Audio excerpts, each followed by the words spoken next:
একটা সমাজ, একটা রাজ্য, একটা সরকার তখনই গতিশীল হতে পারে যখন তার যোগাযোগ ব্যবস্থা আধুনিক, স্বচ্ছন্দ, পরিবেশ বান্ধব এবং সময়ের প্রতিপালন এর মধ্য দিয়ে হতে পারে। এবং এই যোগাযোগ মাধ্যমের যত আপনি বিস্তার ঘটাবেন ততই এই রাজ্যে শিল্প আসবে, বাণিজ্য বাড়বে এবং কর্মসংস্থানের সৃষ্টি হবে। মাননীয় নরেন্দ্র মোদীজির নেতৃত্বে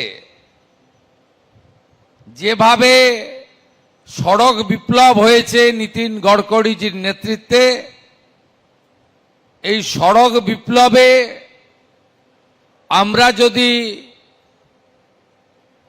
ট্রেন, মেট্রো, জলপথ, আকাশপথের সাথে সরকারি গণপরিবহন ব্যবস্থাকেও সঠিক সুন্দর করতে পারি, আমাদের এই রাজ্য দ্রুততার সঙ্গে এগিয়ে যাবে। আমি 2016 থেকে 20 ট্রান্সপোর্ট দপ্তরের মন্ত্রী ছিলাম।